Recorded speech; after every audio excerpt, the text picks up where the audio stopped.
My name is Adeline Mercer, and I am 38 years old. The first time I saw my childhood bedroom behind a velvet rope, a stranger at the foot of the stairs was checking tickets that cost $28. My mother called it the room where a famous writer was made. Then, she handed me an audio script and asked me to say that she had encouraged every story I ever wrote. I looked through the doorway at the red cassette recorder on display. That little machine held the one voice my mother had not planned for. Mine, at 13, telling the truth. There were 12 visitors in the hallway. My father was wearing a name tag that said founder. A local reporter had a camera pointed at the painted stars on my ceiling. On the wall hung a framed statement with my signature beneath it. I had never seen that statement before. According to the page, I had donated my room, my letters, and my childhood memories to the Mercer Story House. According to my mother, all I had to do was record 6 cheerful minutes before the grand opening. What she did not know was that I had already heard the unedited tape inside that red recorder. Before I tell you what was on it, think about this. Who owns the story of a childhood, the parents who provided the house or the child who survived what happened inside it? Tell me where you would draw that line.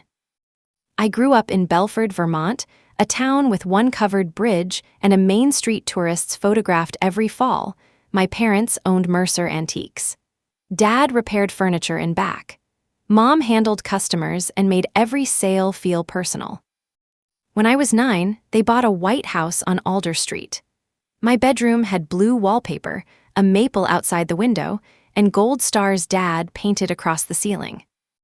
My parents were not monsters. Dad packed my lunches, Mom made my school costumes, they worked hard and kept every bill paid. But gratitude had rules in our house. Anything they gave me remained theirs in spirit.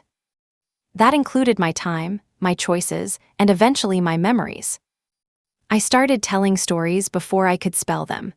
At 10, I filled a notebook with a mystery about a hidden room. Mom called my imagination impressive in front of teachers. At home, the same word made my work sound small. If I rushed through chores to write, I was dramatic. If a teacher praised me, Mom reminded me that stories did not stock shelves. The red cassette recorder came from a church rummage sale. It was scratched near the speaker and missing the battery cover. Dad fixed it with a piece of cardboard and listened while I recorded a detective story. He laughed in the right places. I used that afternoon for years as proof that he understood, even after he let Mom tear pages from a notebook because I missed a shop shift. At 13, I began recording private journals after everyone slept. I talked about school, stories, and the things I could not say downstairs. I talked about Mom reading my work to customers, then mocking it after they left. I talked about Dad promising to protect my writing time and forgetting by morning. I labeled each tape with a color instead of a date. Blue was school. Green was stories. Yellow was the shop. Red was home. I hid them inside a wooden sewing box at the back of my closet. It had belonged to my grandmother, and the lock no longer worked. No one in my family sewed, so I thought the box was safe. The first real break came when I was 15. My English teacher, Mrs. Delaney, entered one of my stories in a statewide contest.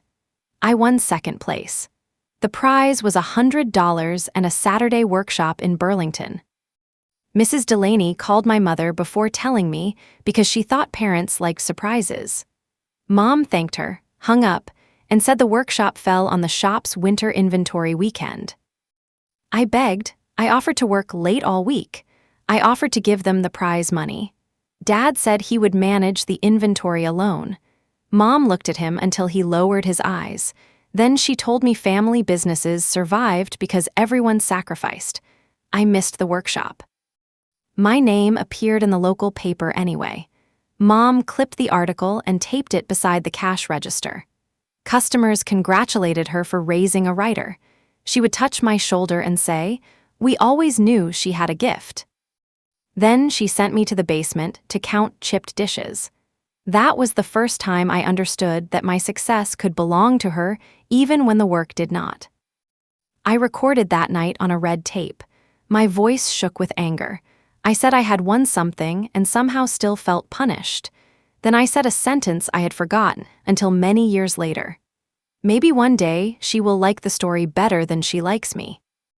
I stopped the tape right after that. You could hear the click and my breathing in the dark. High school became a negotiation between the person I was at school and the helper my parents expected at home. Mrs. Delaney saved magazines for me. Dad slipped me blank index cards. Mom increased my shop hours and listed groceries whenever I complained. Dad offered small, secret kindnesses, and I used them to excuse his public silence. I left Belford at 18 with a scholarship to a state college in Massachusetts. Mom cried at the curb and told everyone she had always pushed me toward bigger things. Dad tucked the red recorder into my backpack. By Thanksgiving, its motor had begun to drag, so I left it with him to repair. The sewing box stayed in my closet because I thought the tapes were childish. At Thanksgiving, Mom had converted my room into storage for the antique shop. My desk was stacked with lamps. My books filled 3 cardboard boxes in the garage. The sewing box was gone. Mom said she had cleared out childish clutter. Dad said he thought she had put it in the attic. I searched for an hour and found nothing. I was furious, but I also needed train money for the trip back. Mom had already bought my ticket, so I swallowed the anger and thanked her. That was my habit then. I treated every practical kindness as permission for them to cross a different line. College was plain and busy. I worked in the dining hall, studied communications, and took every writing class I could fit. When I sold a short story for $75, Mom called it a nice hobby. Dad mailed a fountain pen without a note. I kept the pen and kept waiting for one honest sentence from them. We were wrong to make you small. After college, I wrote instructions for educational software. At night, I drafted a children's mystery about a quiet girl named June Bell who noticed what adults ignored. The book was rejected 23 times. Then an editor named Naomi Price said the story protected the adults too much. Let the girl notice the truth, she wrote, then let her act on it. I rewrote the ending. Naomi bought the book the next spring. Dad said, "You did it, Addie." Mom asked about sales and claimed the library group had been part of her plan. The book grew slowly through teachers and librarians. By the 4th June Bell mystery, I could leave my software job and write full-time. My parents became proud in public before they became kind in private. Mom put my covers in the antique shop window. Dad built a shelf with a brass plate that read, "Belford's own Adeline Mercer." Customers took photographs. Mom started telling people that I had written my first book in the blue bedroom under the stars. That part was true in the loosest possible way. I had written stories there. I had also learned to hide them there, but Mom polished memory the way she polished silver. She rubbed until only the reflection she wanted remained. For years, I let Mom polish the past in public. She told customers she had always protected my writing time. When I corrected her once, she stopped speaking to me for 6 weeks, and Dad asked me to apologize for humiliating her. I did. The first time that version became public, I helped create it. My debut launch was held inside Mercer Antiques. Mom introduced me from behind the cash register. She told 40 neighbors that she had read every draft at the kitchen table and protected my writing hours from interruption. Dad stood beside her and smiled. I knew the story was false, but children were waiting with books and my parents looked proud. I thanked them instead of correcting them. Afterward, Mom called the speech proof that we remembered childhood the same way. I said I had stayed quiet to protect the event. She answered, "Silence is agreement, Addie." I should have challenged that sentence then. Instead, I let her keep using my courtesy as evidence. Years later, the museum would be built on the same trick. By the 7th June Bell book, I owned a small condo and a room used only for writing. Naomi had become the person who questioned both weak chapters and weak family excuses. She never told me to cut my parents off. She only asked, What happened after you said no? Usually, I had softened the answer until it sounded like a suggestion. The first strange sign appeared in late September. A reader tagged me in a photo from Belford. She was standing on my parents' porch beneath a new wooden sign. The sign said, "Future home of the Mercer Story House." Under that, in smaller letters, it promised an authentic visit to the childhood room of Adeline Mercer. I thought it was a joke. Then I enlarged the picture. My author photo was printed in the corner. My publisher's logo was on the bottom. Neither had been approved. A line beneath the logo said guided visits would begin during the winter festival. I called Mom. She answered on the second ring and sounded delighted. "You saw the sign. What is the Mercer Story House?" "Our next chapter," she said. I waited for her to explain. She told me the antique shop had been losing money for 3 years. Tourists still came, but they bought photographs instead of furniture. Dad had closed the repair room. The house needed roof work. Their savings were shrinking. I felt the old pull at once. Money trouble made every boundary feel selfish. I asked what any of that had to do with my bedroom.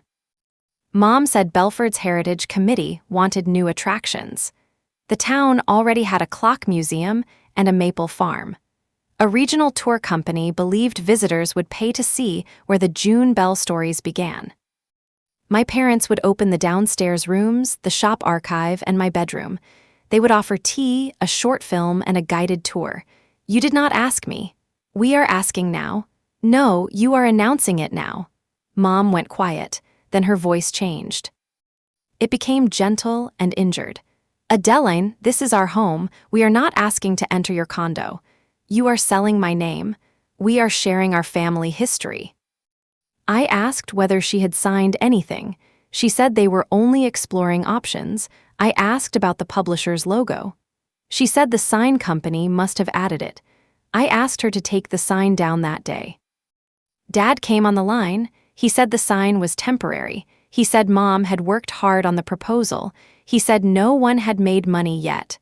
Every sentence was designed to make the problem sound too early to stop. I told them clearly. They could open their house. They could discuss the antique shop. They could not advertise my bedroom, my books, my name, my image, or the publisher without written permission. I would not give that permission. Mom said, "You would rather watch us lose the house." I had not known the house was at risk. That sentence landed exactly where she aimed it. I asked how far behind they were. She said that was private. Then she told me privacy mattered to everyone. The call ended badly. I was shaking, though no one had raised a voice. Naomi was in a meeting, so I walked around my condo and argued with people who were not there. I told the empty kitchen that I had offered a fair line. I told the hallway that their debt was not my consent. That evening, Dad sent a photograph. He had removed the publisher's logo from the sign with white paint. My name and the promise of my bedroom remained. His message said, "Compromise." I stared at the word until it blurred. Then I made my first mistake. I thanked him. The sign stayed up. So did the online listing. I found it 2 days later on the Belford Winter Festival page. Step inside the star-ceiling room where beloved author Adeline Mercer invented June Bell. Tickets would cost $28. Children under 10 would enter for $12. There were photographs of my room. The blue wallpaper had been restored. My old desk sat beneath the window. A stack of notebooks rested beside a red cassette recorder. The listing claimed my parents had preserved the room exactly as I left it. They had not. My room had been storage for almost 20 years. The desk in the photograph was not mine. The notebooks were decorative props. But the recorder was real. I knew the scratch near the speaker and the cardboard battery cover Dad had made. My stomach dropped. If they had found the recorder, they might have found the sewing box. If they had found the tapes, they had found a version of our family that did not match the tour. I called Dad alone.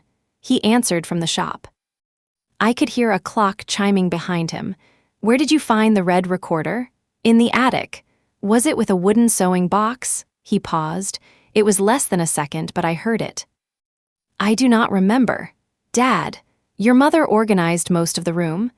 That answer told me enough. I asked him to pack the recorder and every tape he had found. I would pay for shipping. He said the recorder was part of the display now. It belongs to me. We paid for it. You gave it to me. He lowered his voice. Please do not turn this into a fight over an old toy. It was not an old toy. It was the only record of what that room had actually been. I told him that. He said memory was complicated. Then he asked whether I could visit in November and talk face to face. I agreed because I still believed a calm conversation could solve it. I also agreed because I wanted those tapes before Mom decided what they meant. The next morning, an envelope arrived from Belford Heritage Trails. Inside was a glossy brochure for the upcoming season. My face was on the cover beside the White House on Alder Street. The caption called my parents the devoted team behind a literary childhood. Someone had underlined that sentence in blue ink. A sticky note from the tour director said, "We are thrilled to have your family with us." Beneath it was a phone number and a request to schedule my recording session. My parents were not exploring options. They had a partner, a price, a schedule, and a script. They had also told that partner I was involved. I called the number. The director was a man named Simon Hale. He sounded surprised to hear from me. He thanked me for supporting the project. I said I had not supported it. There was a long silence. Then Simon asked whether I had signed the artist participation statement. I said I had never seen one. He emailed it while we were still on the phone. The page carried my typed name, a scanned signature, and permission to use 6 book covers, my author photograph, and selected childhood materials. The signature looked real because it was real. It had been copied from a stack of signed bookplates I had mailed my parents for the shop. My first feeling was not anger, it was embarrassment. Simon was a stranger, yet I wanted to protect my parents from his opinion. I heard myself say there might be a misunderstanding. He became careful. He said the company had already printed materials and accepted group deposits. My parents had represented themselves as authorized family partners. Without my participation, the literary portion of the tour could not proceed as advertised. I asked him to pause new sales. He said he could hold them for 10 business days while the family clarified consent, 10 days. That became the first real deadline. Before the sales pause reached the website, my inbox filled with questions. A teacher asked which day I would greet her class. A book club wanted to reserve my childhood desk for photographs. One parent had paid extra for a promised signed message from me. None of those offers appeared in the brochure Simon mailed. My parents had added them after the contract was approved. My publisher's assistant spent the afternoon correcting expectations I had never created. A disappointed reader accused me of using a small town for publicity and then refusing to appear. That was the first practical cost. My parents were not only rewriting the past, they were making promises in my present and leaving me to break them. When I called Mom, she did not deny the copied signature. She said the form was administrative. She said I had signed thousands of bookplates for public use. I explained that a bookplate authorized a signature inside a book, not a museum contract. She laughed once. Listen to you, museum contract. What would you call it? A family project with paperwork. You copied my signature. We saved you the trouble. I told her sales were paused. For the first time, she lost control of her voice. She said they had spent the first deposits on paint, wiring, and roof repairs. She said canceling would damage their standing in town. Then she accused me of calling Simon before calling my own parents, though I had called them twice. Dad took the phone. He asked for time. I gave them the 10 days Simon had offered. I said I would come to Belford on the final weekend. Until then, they had to remove my name from new advertising and send me every document. Mom said, "Come home and see what we built before you destroy it." That was how she framed it from then on. They had built something. I was threatening it. The fact that they had built it from my name without permission became a detail she refused to hold. I drove to Belford on a gray Friday in November. A new Mercer Story house banner stretched across the porch. 12 invited visitors were already moving through the front hall, and a woman at a folding table was checking the tickets they had bought before Simon paused sales. Dad wore a name tag that said founder. A local reporter stood near the stairs with a camera. "Try not to come in angry. I came in informed." He rubbed his jaw. "That is what I mean." Inside, the front parlor had become a gift shop. My book stood beside mugs printed with gold stars, while postcards, cloth maps, and a candle called Writer's Window filled the shelves. A display card said the scent was inspired by the room where imagination first took flight. It smelled like cedar and vanilla. Mom entered carrying a clipboard. She kissed the air near my cheek, handed me the 6-part audio script, and said we could record it after the preview. Then she stepped back to study me. "You should have worn the green coat. It photographs better." "I am not here for photographs. Not today." That was Ruth Mercer. She could turn refusal into a scheduling issue. She began the tour before I agreed to take it. The dining room held enlarged family pictures. In one, I was 9 and reading from a notebook. The caption said my parents held nightly story hours to build my confidence. In reality, I had been reading a school report because Mom wanted to test whether I sounded prepared. The kitchen display described how Mom baked cinnamon bread while I drafted early adventures. She had baked that bread for antique shop customers. I was usually washing pans. Dad's repair bench had been moved into the back hall. A sign called it the place where he built my first writing desk. He had built the desk, but only after Mom refused to let me use the dining table. Every true detail had been turned slightly until it pointed toward devotion.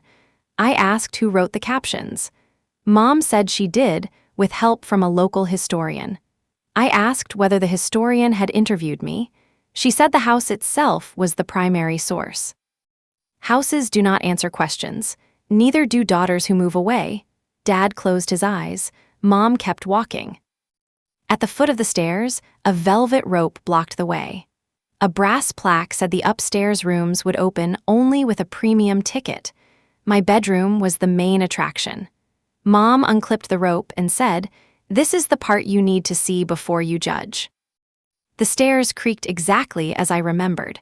The hallway smelled new, like plaster and paint. My parents' bedroom remained closed. My old room stood open beneath a warm spotlight. The blue wallpaper had been recreated from a scrap Mom found behind a radiator. Dad had repainted the gold stars. The maple branches brushed the window. For 1 second, the room caught me off guard. It looked closer to my childhood than it ever had in my memory. Then I saw what they had put inside it. The desk faced the window. Framed pages hung above it. One was my statewide contest story. Another was a college rejection email. A third was a letter I had written to Mrs. Delaney after my first book sold. I had thanked her for believing me when home felt small. My mother had covered the final lines with a decorative mat. On the bed lay a quilt made from fabric printed with my book covers. Beside it sat the red cassette recorder on a clear stand. The cardboard battery cover was still taped underneath. A label called it the first tool Carl and Ruth gave their daughter to develop her storytelling voice. I reached for it. Mom stepped between me and the stand. "Please do not touch the exhibit. It is mine. It is insured as part of the collection." "By whom?" She tapped the clipboard. "That is exactly why we need proper procedures." I asked about the tapes. She pointed to a narrow case on the shelf. 2 blue cassettes, 2 green ones, and 1 yellow tape sat inside it. The red tapes were missing. I looked at Dad. He studied the painted stars. "Where are the home tapes?" Mom's smile did not move. "Some recordings were repetitive. You listened to them. We reviewed everything for relevance." The room seemed to tilt. I had spent years telling myself the tapes might be blank, damaged, or lost. Now I knew my parents had heard them. They had heard my 13-year-old voice describe what happened in that house. Then they built a ticket booth downstairs. I asked them to leave me alone in the room.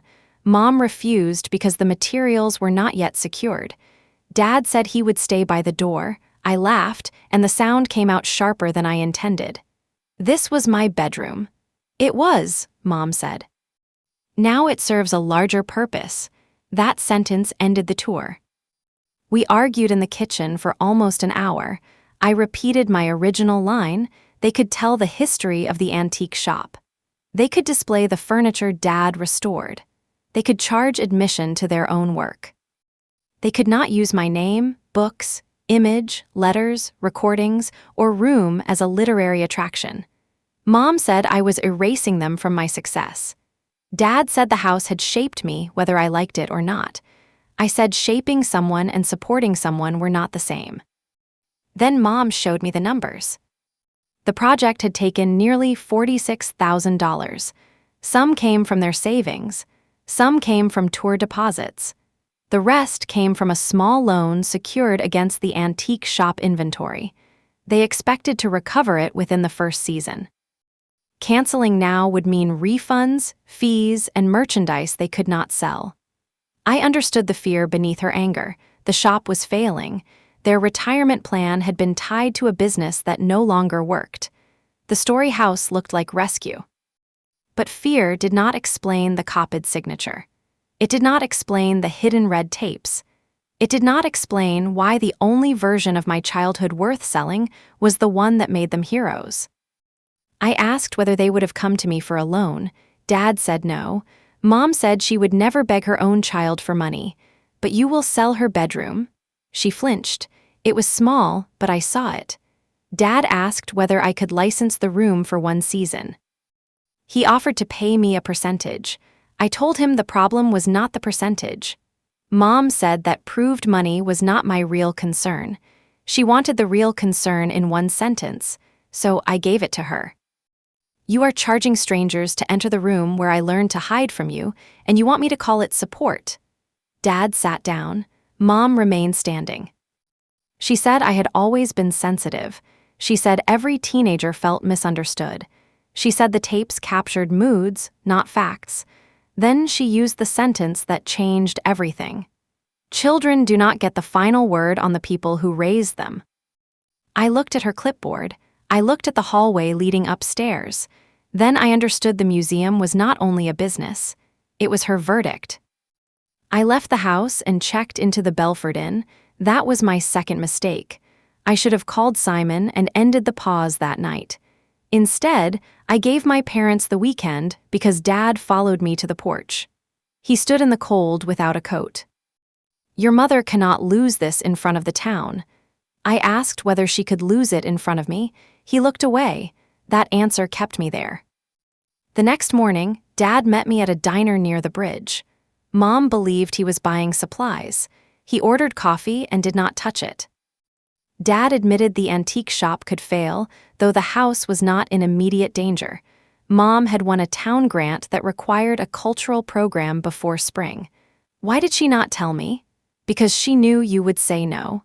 That is not a reason to skip asking. I know. For once, he did not add a defense. Dad pulled a folded page from his jacket. It was the audio script. 6 sections. The first described my room. The second praised Mom's nightly encouragement. The third described Dad building a desk so Adeline would always have a place for her voice. The final line said, "Everything I became began with what my parents gave me here." I read it twice. The language sounded like me because Mom had lifted phrases from interviews. Dad said Simon needed the recording by Monday. Without it, the winter tour could not use the premium package. Mom believed I would agree once I saw what was at stake. Do you? He stared at his coffee. I think we need the money. That was not my question. He folded his hands. No, I do not think the script is honest. I waited. But I think families sometimes choose the version that lets them keep going. That was the closest Dad came to taking a side. It was also not enough. I asked about the red tapes. He said Mom had put them in a locked desk drawer after listening. She called them adolescent venting. Dad had heard only one. What was on it? His mouth tightened. The night of the contest. The tape where I said I had won and still felt punished. The tape where I wondered whether Mom would ever like the story better than she liked me. Dad said hearing it had made him sick. Then he asked me not to play it for anyone. I did not answer. I was tired of promises that protected the people who had ignored the original harm. Back at the inn, Naomi called. I had sent her photographs the night before. She had already spoken with the publisher's rights team. They could send notices about the covers, logo, and branded merchandise. My name and personal materials were mine to protect separately. None of that required a dramatic lawsuit. It required written withdrawal and follow-through. Naomi asked what I wanted. I want them to stop. Then stop helping them prepare a softer version. I knew she was right. Still, I asked whether there was a way to save the grant without approving the museum. She suggested a different exhibit about the antique shop and local crafts. It could meet the cultural requirement if the committee accepted a revised proposal. I took that idea to my parents. Dad listened. Mom called it a humiliation. The town had already printed the story house in festival maps. She had given interviews. The Heritage Committee chair had introduced her as the mother who nurtured Belford's most famous voice. We can correct the record. You mean disgrace us. I mean tell the truth. Your truth. There it was again. Facts became perspective whenever facts cost her something. I offered a final compromise. They would remove my name and all private materials. The room could become a general exhibit about young writers. I would donate signed books to the town library and hold one public reading during the festival. That would draw visitors without pretending the house had my approval. Dad looked relieved. Mom looked insulted. She said people were not paying to see a general room. They were paying to stand where I had stood. They wanted authenticity. I looked toward the ceiling. Then they deserve some. Mom walked out. Dad asked for one night. I gave it to him, again. That afternoon, I visited the Belford Library. Mrs. Delaney had retired, but her old writing group still met in the basement. The librarian, Lena Ortiz, recognized me and hugged me before I could explain why I was there. She showed me a stack of letters from children who had booked the winter tour. One letter was written in purple marker. A girl named Kayla said she wanted to see the room because her family thought stories were a waste of time too. She believed my parents might tell hers how to help. I sat at a small table and read the letter again. The museum was no longer only a lie about me. It was advice built from that lie. Parents would walk through my room and hear that Ruth and Carl Mercer had done everything right. Children like Kayla would be told success came from gratitude, not from finding support elsewhere. I asked Lena whether the library could host the writing exhibit Naomi suggested. She said yes before I finished. The basement was plain, but it was available. The Heritage Grant could be transferred only if my parents withdrew their proposal. The deadline was Monday at noon. Another deadline, another door. Lena offered to call the committee chair with me. I declined. I still wanted my parents to choose the honest version themselves. That was the last generous mistake I made. On Sunday morning, Mom knocked on my hotel door with a paper bag of cinnamon bread. She looked tired. For a moment, she was simply my mother, holding the food she made when words failed. She said she had considered the library plan. She would accept it if I recorded a short message for the house first. Not the full script, just a neutral welcome that could play while they transitioned the exhibit. I should have said no. Instead, I heard the word transition and wanted to believe it. We wrote 4 sentences together. I said Belford had shaped my love of old objects and hidden stories. I thanked visitors for supporting books and local history. I invited families to keep listening to young voices. I did not mention my parents, the bedroom, or the story house. Mom recorded me on her phone in the hotel lobby. She hugged me when we finished. See, We can still work together. I felt relief so quickly that I mistook it for safety. By evening, the recording was online on the Story House page. Music had been placed beneath it, and my sentences had been cut apart. My voice now said, "Welcome to the Mercer Story House. Belford shaped my love of stories. Thank you for supporting the place where it all began." I had never spoken the first sentence. Someone had built it from fragments of old interviews and smoothed the cuts. The rest was my hotel recording, edited into an endorsement. The video ended with tickets on sale. I watched it once. Then I watched it again because betrayal can make the obvious feel impossible. Dad called before I reached Mom. He said he had not known about the edit. I asked whether he would take it down himself. He said Mom controlled the account. Then ask her. She is upset. So am I, Addie, the video is already spreading. Pulling it now will make everything worse. That was the moment I stopped asking my father to become brave in time. I called Simon. He had received the same video and assumed I had reversed my decision. I told him exactly how it was made. His voice became formal. He asked me to email a written withdrawal before midnight. He would suspend the literary tour and attend the committee meeting on Monday. Then I called Mom. She said the edit captured the spirit of what I meant. I told her an invented sentence could not capture my meaning. She accused me of caring more about wording than whether my parents could retire. I said, "You keep using the emergency you created to excuse the next thing you do." She began to cry, real tears. I heard them in her breathing. She said the town finally respected her. For once, people asked about her life instead of asking when I would visit. The Story House had made her more than the woman behind the antique counter. At last, the hidden motive stood in the open. Money mattered, the house mattered, but so did authorship. Mom wanted credit for my life, and the museum gave her a stage where I could not interrupt. I told her the written withdrawal was going out that night. Her tears stopped. "If you do this, do not come to the opening. There cannot be an opening under my name. There will be, this is our house." She hung up.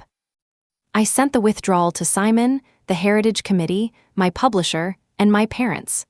I listed the materials I did not authorize. I asked for the copied signature and edited audio to be removed. I also confirmed that I would support the library exhibit if the committee transferred the grant. For the first time, my no did not contain an apology. Then Dad sent me a message. "Your mother moved the opening to tomorrow morning. She says once people see it, they will understand." The public opening was no longer 2 weeks away. It was 10 hours away. I did not sleep much. I sat at the little desk in my hotel room and printed every document I might need. There was the participation form with the copied signature. There was my original email refusing permission. There was the edited video and the 4 sentences I had actually recorded. There was Simon's written confirmation that the tour was suspended. Naomi stayed on the phone while I organized them. She did not give me a speech. She asked practical questions. Did I have a ride? Was my phone charged? Did the publisher know? Did I want someone beside me? I wanted her there, but Providence was hours away. Lena agreed to meet me at the house. Simon was driving in from his office. The Heritage Committee chair would attend because grant money was involved. I did not need an army. I needed enough witnesses that Mom could not turn the morning into another private misunderstanding. At 6:30, someone knocked on my door.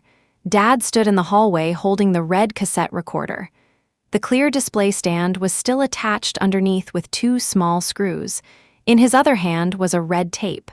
"Your mother is asleep," he said. I let him in.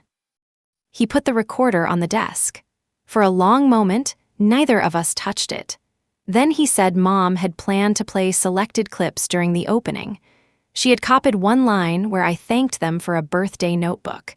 She had removed everything around it. "Did you help her?" I moved the files. That was not my question. He sat in the chair by the window. "Yes." The word was quiet. It still changed the room. Dad said he told himself he was protecting the house. He told himself the recordings were private feelings from a teenager who had grown up happy enough. He told himself Mom only wanted one season. Every excuse sounded familiar because he had used versions of them my whole life. I asked why he brought the recorder now. He looked at the red tape. Because she made your voice say yes after you said no. That was his line.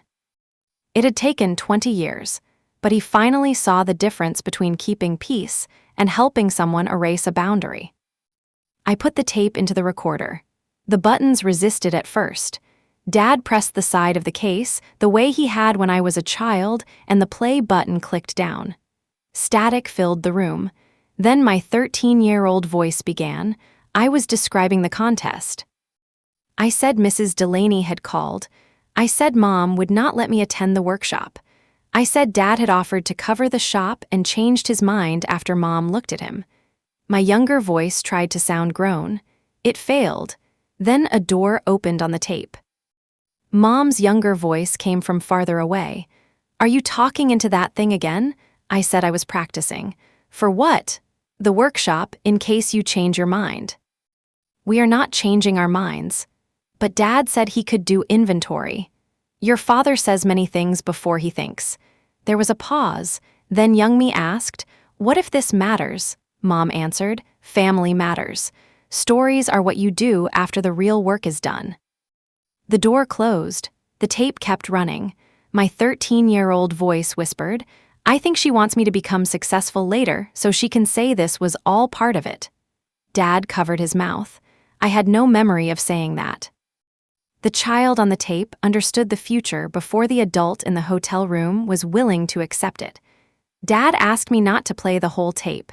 He said Mom would feel ambushed. She scheduled an opening after receiving my written refusal. I know, she copied my signature.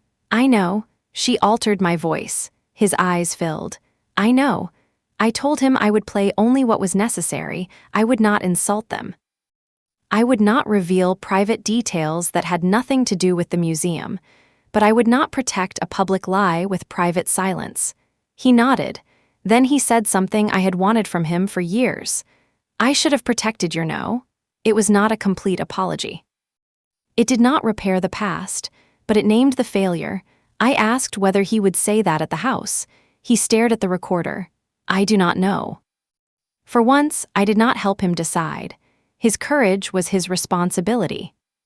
We arrived on Alder Street just before 9. The porch lights were on. A line of visitors curved along the sidewalk. Some held festival maps. Others carried my books. A school van had parked near the maple tree. Mom had put the velvet rope across the front steps. A gold ribbon covered the door.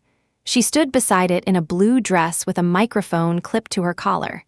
She looked rested, polished, and entirely certain that momentum would become permission. When she saw the recorder in my hands, her face tightened. Then the reporter lifted a camera, and Mom smiled. Adeline, she called, you came. It sounded like a reunion. That was for the crowd. Lena joined me at the gate. Simon arrived a minute later with a leather folder. He told Mom the literary portion of the tour was suspended. She said the opening was a private family preview and therefore outside his decision. There were almost 40 people on the sidewalk. Simon looked at me. I said, this is not private and it is not approved. Several visitors lowered their books. Mom stepped away from the microphone. We can discuss details after the welcome. No, we discussed them. You moved the opening because you did not like my answer. Her smile vanished for 1 second. Then it returned thinner.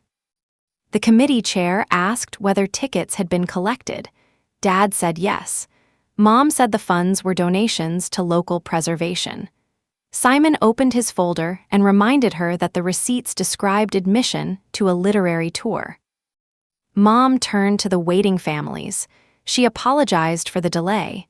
Then she lifted a pair of scissors and said they would begin with the ribbon. I moved in front of the door. That was the first visible choice I made that morning. It was simple. I stood between the scissors and the ribbon. Mom lowered her voice. Do not do this on the porch. You chose the porch. These people came for you. They came because you told them I agreed. You are here now. Being present is not consent. A murmur moved through the line. Mom heard it. Public opinion had always been her weather, and the pressure changed at once. She asked Dad to open the side door. He did not move. "Let's all go inside," she said. "Adeline can explain the creative differences after the tour." I held up the recorder. "The difference is not creative." Mom stared at Dad. She understood where I had gotten it. "You went into my desk." Dad's voice was barely audible. It was hers. That was his choice. Small, late, and public, Mom turned back to me. "You have always known how to make your father feel guilty." I almost answered. Then I remembered how every family argument became a maze when I followed her into the side passages. I stayed with the center. "Did you copy my signature onto the participation form?" She looked toward Simon. "We had verbal family permission." "No, did you copy it?" She said the signature came from materials I had provided. "Did I sign that form?" She did not answer. Simon did. "No." The reporter's camera shifted toward the framed statement visible through the front window. My false signature sat beneath it. Mom reached for the microphone. "This project is about a family home, not paperwork. Carl and I preserved the room where our daughter learned to tell stories. We gave her books. We gave her a desk.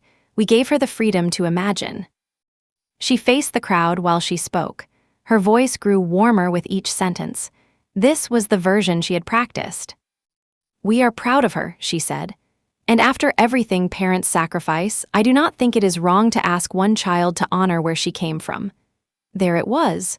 Her claim, clean and complete. The room was theirs. The childhood was theirs. My success was a debt. I asked for the microphone. Mom held it against her chest. "You can speak inside." The committee chair told her to hand it over. She did, but only after the cameras caught the hesitation. I faced the people on the sidewalk. My hands were cold. The recorder felt heavier than plastic should. "My parents own this house," I said. "They may tell you about the antique shop, the furniture my father restored, and the life they built here. They do not own my name, my books, my private letters, my recorded voice, or my agreement." Mom shook her head behind me. I continued. "I asked them to remove those things.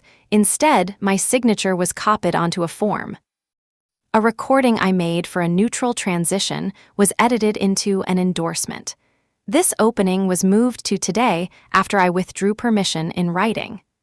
A woman near the front asked whether the bedroom was real. "The room is real," I said. "The story being sold about it is not." Mom took a step toward me. "You were loved in that room."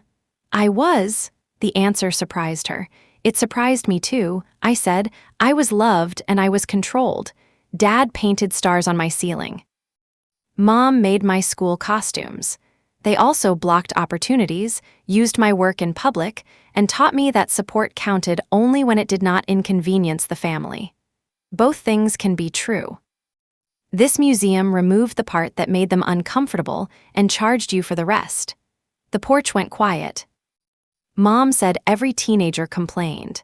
She said a child's diary could not be treated as an objective record. She was right about one narrow thing.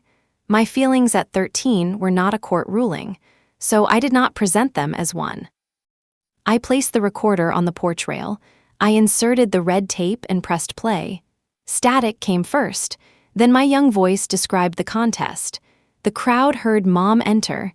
They heard me ask whether the workshop mattered. They heard her answer. "Family matters. Stories are what you do after the real work is done." I stopped the tape there. Mom's face had gone pale. That was one argument. "Yes, you recorded me without telling me. It was running in my bedroom while I recorded my journal. You opened the door. You were a child. That is the point." She reached for the recorder. I picked it up before she could touch it. Mom looked at the people on the sidewalk and began explaining. She said parents made imperfect choices. She said the shop needed help. She said the exhibit celebrated a happy outcome. Her words came faster now. I let her finish. Then I held up the audio script Dad had given me. This says you encouraged every story I wrote. It says you built that room so I would always have a place for my voice. It ends by saying everything I became began with what you gave me here. Most of that is true. No, most of it is useful. That was when she stopped trying to persuade the crowd and spoke directly to me. We kept a roof over your head. We paid for your life. We gave you that room. You do not get to become successful and then lock us out of the story. I had waited my entire life to answer that claim without shrinking. You are in my story, I said. You are not entitled to write your own ending over mine. No one moved. I gave Simon the signed withdrawal I had printed at the hotel. I gave the committee chair a copy. Then I turned to the framed statement inside the window. I am revoking every use of my name and materials for this attraction. The publisher has withdrawn the book covers. The audio is not authorized. The signature on that statement is not mine for this purpose. The literary tour ends before it begins. Mom said, "You cannot erase the house." I am not erasing it. I am refusing to let it sell me. Simon stepped forward. He announced that all literary tour tickets would be refunded. The partnership was terminated. Any future house tour would need new advertising that did not use my books, image, voice, or personal materials. The committee chair said the cultural grant would be frozen until the false consent issue was resolved. She also said the library proposal could be reviewed that afternoon. The change was immediate. A volunteer removed the premium ticket sign from the gate. Simon took the festival brochures from the check-in table. The reporter lowered her camera and asked Mom whether she had known I objected. Mom looked at Dad. He could have rescued her with another vague sentence. He did not. She told us no, he said. 4 words. They did not undo 20 years. They did stop the lie from moving 1 inch farther. Mom pulled the microphone from her collar. Then this family has nothing left to discuss. She went inside and slammed the door. The gold ribbon remained uncut. For several seconds, the visitors stood in silence. I expected anger. Some had driven more than an hour. Some had children shivering beside them. I had become the person who canceled the thing they came to see. Then the girl with the purple letter stepped out of the school group. I recognized her name tag. "Kayla," she asked, "is the library thing still happening?" Lena answered before I could. "It is." I told the crowd we could not offer a tour that morning. But the library had tables, paper, and a room where no child needed a famous family story to belong. Anyone who wanted to write with us was welcome. There would be no ticket. The school group followed Lena first, then several families did. Others asked Simon about refunds and left. No one tried to cross the velvet rope. I stayed on the porch with Dad. He looked through the window at the gift shop. "The loan is still ours." "Yes," he nodded slowly. I had not offered to pay it. He had not asked. That mattered. Dad said they could sell some of the better inventory and close the shop after winter. The house was not in immediate danger. The future would be smaller than the one Mom had planned. "Smaller is not the same as ruined," I said. He looked at me. "I know." I removed the clear display stand from the bottom of the recorder. Dad found a screwdriver in the repair bench. The screws were tiny, and his hands shook. We worked without speaking until the plastic case was free. The recorder fit in my palm again. Before I left, I went upstairs once more. The bedroom door was open. The spotlight was still on. The false captions remained, but now I could see them as paper. Nothing on those walls had authority unless I gave it some. I took my letter to Mrs. Delaney from the frame. Mom had hidden the final lines beneath the mat. I slid the page free and read them. "Thank you for showing me that support is not the same as permission. You never asked me to become grateful enough to stop being honest." I had written that at 24. I had needed another 14 years to follow it. Dad stood in the hall. He did not stop me from taking the letter. He asked whether I wanted the contest story too.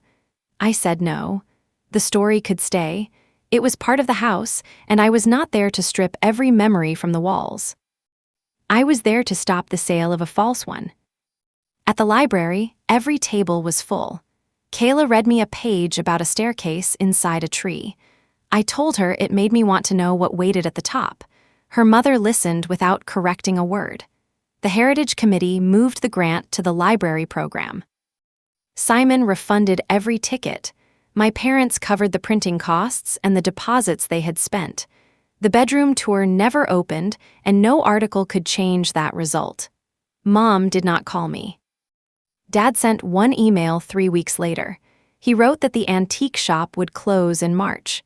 He and Mom planned to keep the house and rent the storefront downstairs. He did not ask for money. He did not ask me to fix his marriage or soften the article. At the end, he wrote, "I am sorry I kept asking you to make your no easier for us." I read that sentence several times. Then I saved the email and waited before replying. An apology was not a key. It did not reopen every door. It was only the first honest object placed outside one. I answered after New Year's. I said I was willing to exchange letters with him. I was not ready for visits. I would not discuss the museum through him, and I would end contact again if he carried messages meant to pressure me. He replied, "Understood." Mom sent a box in February. It held the remaining tapes, the sewing box, and Dad's fountain pen. There was no note. I listened once. The recordings held pain, homework, snowstorms, bad dialogue, and laughter. My childhood was a whole life. I did not need to make my parents monsters to stop them from making themselves saints. 6 months after the canceled opening, the library held its first youth storytelling day. Kayla read her tree staircase story aloud. Her mother sat in the front row and listened without correcting a word. The red recorder sat beside me on the table. It was not part of an exhibit. No plaque explained what it had made me. No ticket gave anyone access to it. At the end of the workshop, Lena asked whether I wanted to record a message for future students. This time, the request was clear. The use was clear. The answer belonged to me. I pressed the red button. I said, "A room can shape you, but it does not own you. The people who raised you may appear in your story, but they do not get to speak in your voice. Keep the parts that are true. Change what needs changing." And when someone edits your no into a yes, say it again where it can be heard. Then I press stop. So tell me this. Would you have let the museum open for 1 season to protect your parents, or would you have ended it at the ribbon? Whatever your answer, remember that gratitude is not a lifetime release form. The recorder is on my writing desk now. The cardboard battery cover is still uneven. The scratch near the speaker is still there. Sometimes I use it to hear a new page aloud, but I no longer whisper.